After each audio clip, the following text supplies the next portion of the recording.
Hello and welcome to episode 34 of Let's Hear It. Today's a little bit different kind of thing. I'm going to have an interview with my old friend Drew Thornton. Drew is an audio engineer, a front of house sound man. So when you go to a concert, if you don't know a lot about what's happening with sound, the sound crew, and obviously at big shows, the lighting crew and all the people who set up the stage arrive very early in the morning and work all day to get things right so that when the show starts at 7:30, everything is great. So that's a lot of stuff that you don't see. And I just thought it'd be interesting to talk to Drew today. He can tell us a little bit about the tour life of a sound man. So Drew Thornton, I met him first about 6 years ago when he was the hardworking house engineer at the Rockwood Music Hall in New York City. And we subsequently toured for 4 or 5 years together with A Great Big World and also with this comedy duo called Rhett and Link. Drew, and I find this with a lot of sound men, they work very hard.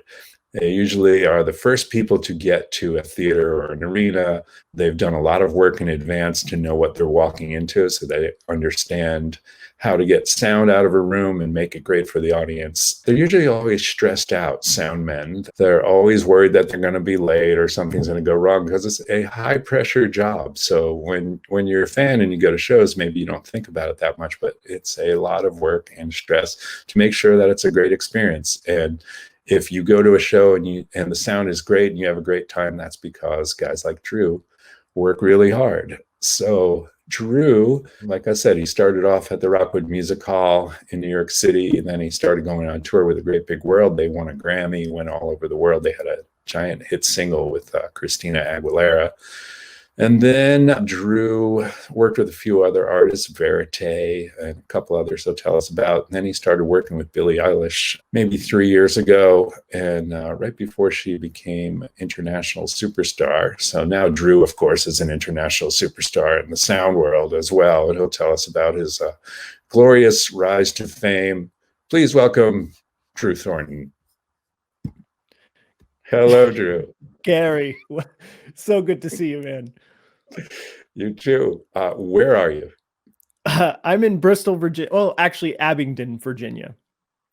The old time music world, Appalachia. Appalachia. I'm happy to see you, first of all. And I know that the pandemic has really been brutal for all of us who have spent a long time going on tour. To say it lightly, yeah. Yeah, pretty terrible. Yeah.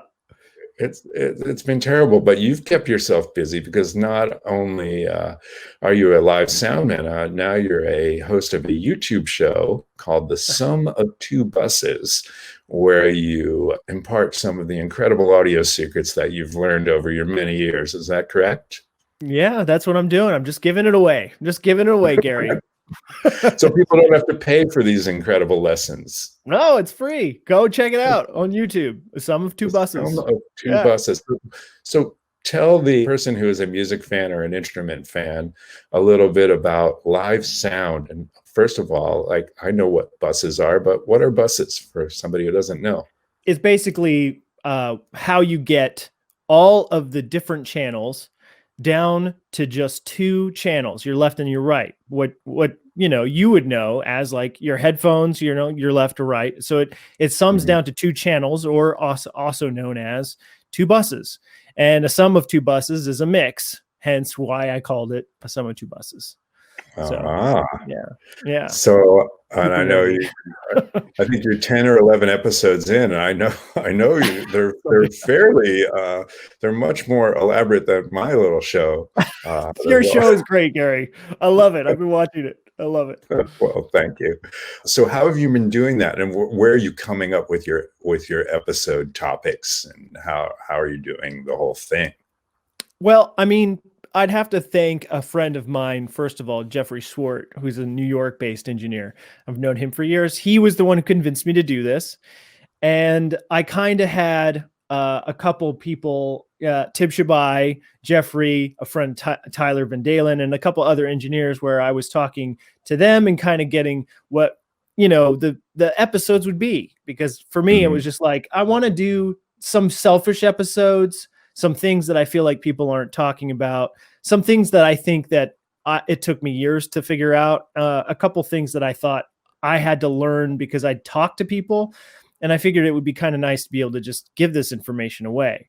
And I was more inspired by all the other YouTube series happening, because as soon as everything shut down, there was a lot of people that went out and started giving their knowledge away. And I was like, well, maybe I have a little bit of knowledge I could just give away as well. And I thought, I guess this is about as good a time as any to learn video.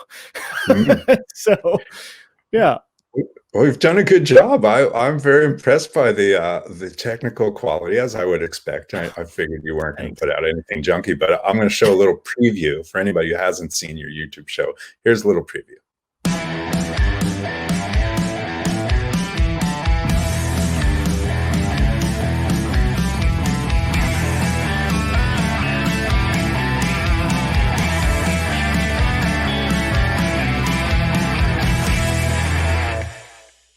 What is up, everyone? Welcome to A Sum of Two Buses. In lieu of our regular scheduled programming of airing episode 10, instead, today's episode will be a video from a quick mix challenge I did a couple days back. A group of engineers and myself had 15 minutes to mix a band. We had the ability to lay out our console ahead of time. We got a track list, but we didn't get a gain structure, and we didn't know what the inputs sounded like. Now, every engineer had a different approach to this challenge, but I thought it would be interesting to approach it the same way I would approach a fly-in one-off festival show, where I didn't know the band, and I was hired to mix them, but I didn't have a gain structure, I didn't have multi-tracks, and I also didn't have a file to go in with, forcing me to pre-program the file before the show, usually on the plane.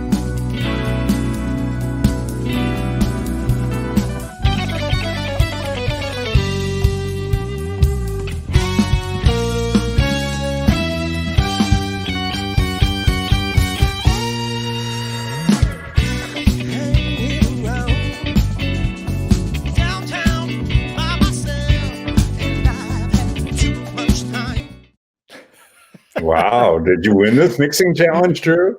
I don't know whether they had any winners, but it was just fun. I actually enjoyed this a lot. I didn't anticipate releasing this as early as I did. But yeah, it was fun. I actually kind of think that might be one of my more popular episodes. It's interesting to watch someone mix. This is kind of like if the curtain came up and you had no sound check, and what does it look like behind the mixing desk? So I figured it would be interesting for everyone, not just engineers. Yeah, no, I think it's really cool. And very impressed by your little headset mic. I hate that. I had so many, I have so many computers in the room, and I have my desk with my console, which is also making a lot of noise. And I was just like, I can't have an audio nerd YouTube station thing or YouTube channel with bad audio. So I was just like, I gotta have a mic. It looks terrible. I hate it. I get so many comments about that. But it sounds good. Remember, I mean, you don't go this far back probably, but in the early 80s, I think the first Sammy Hagar, before he was in Van Halen, used to have the headset mic and run around the stage and climb up into the lighting rig, and he had one of those wraparound ones. That's what it reminds me of. If you're Sammy Hagar and climbing up into the lights, it's a little cooler than a front of house engineer in a bedroom. So Indeed. Yeah. But I think that's an interesting episode, because one of the things, and you and I experienced this together many times when we were on tour with The Great Big World, going to a festival where you go to a big giant festival where there's 25, 30,000 people. And a guy like you, who's used to having all day to set up the sound and get your mix together and feeling confident that when the band starts playing, it's going to be great. At a festival, all of a sudden it's okay, throw the gear together and run out there and make it sound great in 2 minutes. Yeah. That is stressful. It is very stressful. I feel like, and that's one of the things too I talk about in the YouTube channel is talking about ways to maximize success. And to me, it's I've learned a lot since the last time. I don't feel so rattled, and I feel like I have a very clear and concise way. Episode 2, if you're interested, not one of my more popular ones, but it is definitely an interesting way of looking at festival mixing. Actually, episode 1 and 2. So, like I said, it can be a stressful situation. I remember one time sitting backstage at a theater in Dallas, And I was just doing, Oh God. whatever, waiting around. And I think I know where this is going. a great big world was on a little radio festival with like 5 bands, and Drew had about 5 minutes to set up everything and make it sound great. I heard a yelling and screaming, and then somebody came in and was like, "You better come out and talk to Drew." It was not one of my more prouder moments. It was probably one of the worst shows and the worst crews I've ever had to deal with. Not ours, the house crew. That was a radio. Remember that? It was a Radio City nightmare show, and it was like 7 to 9 bands. They all had like 10-minute changeovers, and the house crew was literally nowhere to ever be found. And we were there and doing as much as possible, trying to get it set up as fast as possible. And then as soon as we got to the line check part, they were like, nope. And then we started the show, and the guy didn't even save. Like he had some kind of recall safe in there, and my show came up all completely wrong. I didn't even have keyboards. And now I'm like, after that show was always like, I'm never going to let anyone push me into starting a show until I'm ready, ever. I don't care what show. I don't care who thinks they're the biggest, most important act. It's like, it doesn't matter. And it's hard to do that. It's very stressful, especially when you got a radio host and a DJ and a live stream, and it's just not. Yeah, it's not always a good day. That was not a good day. I was not on my best behavior that day.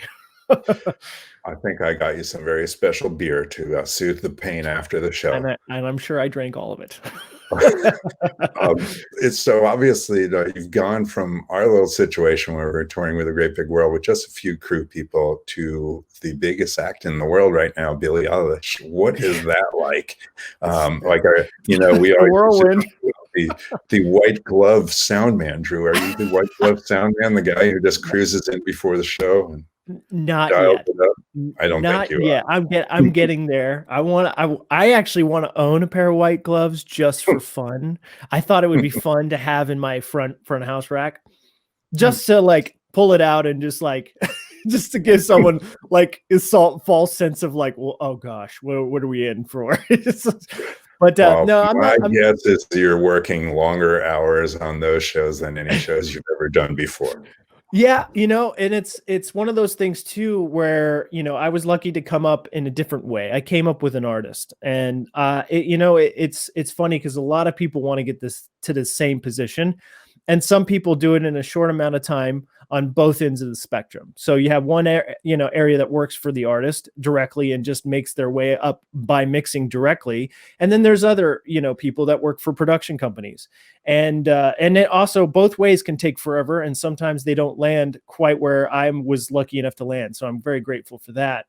Being that I came up with the artist, there's a lot of things that I like to watch and see how things kind of fit together, and also like I haven't been able to step away yet. Yeah. So like the mornings are like, you get in at like, 8 o'clock in the morning, which is still later than the 6 o'clock or 4 o'clock rigging call. So in the morning, and then you end at like maybe midnight or 1, and you get in the bus, and take a rude shower before you get in the bus. And then you just wake up in the catacombs the next day and start it all over again. Yeah. In those type of venues, in a gigantic venues that you're playing, what are some of the difficulties you experience in getting a great sounding live mix? Like, what's the big challenge?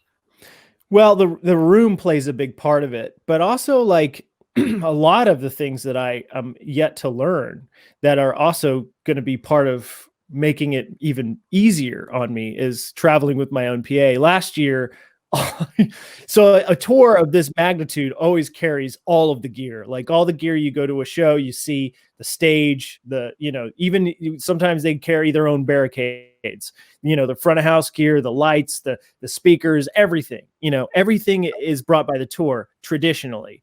Last year, because Billy was blowing up in such a way, and how, things can kind of grow, but also not grow fast enough to take care of everything.